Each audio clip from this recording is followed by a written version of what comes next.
Hello, welcome to mini vlogs devotional. ఇప్పుడు నేను చెప్పబోయే కథ పేరు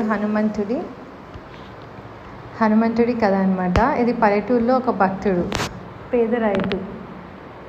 ఒక పల్లెటూరులో రామయ్య అనే రైతు ఉండేవాడు. అతను ఎంతో భక్తి గలవాడు.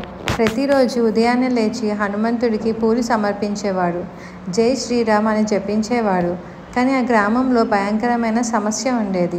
ప్రతిరోజు పులి వచ్చి గ్రామంలోని ఆవులను, ఎద్దులను దాడి చేసేది. అందరూ భయపడి రాత్రిపూట రావడం మానేశారు.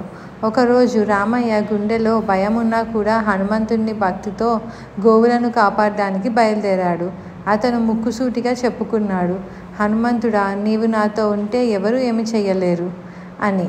రాత్రి వేళలో పులి రామయ్యపై దూసుకుపోయింది. కానీ ఆశ్చర్యం ఏంటంటే ఒక్కసారిగా అక్కడ పెద్ద గోధుమ రంగు వాసన రూపంలో హనుమంతుడు ప్రత్యక్షమయ్యారు. ఆ పులి ఒక్క క్షణంలో భయపడి పారిపోయింది.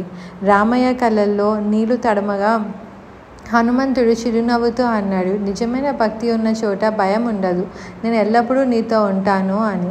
అప్పటి నుండి రామయ్య మరింత భక్తితో హనుమంతుని పూజించేవారు. గ్రామస్తులు కూడా హనుమంతుని శక్తికి తెలుసుకొని ప్రతి కష్టం వచ్చినప్పుడైనా ఎప్పుడైనా సరే హనుమంతుని పూజించడం ప్రారంభించారు.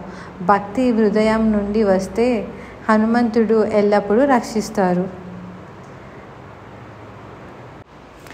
ఇలాంటి వీడియోస్ కోసం మన ఛానల్ని అయితే సబ్స్క్రైబ్ చేసుకోండి. Thank you.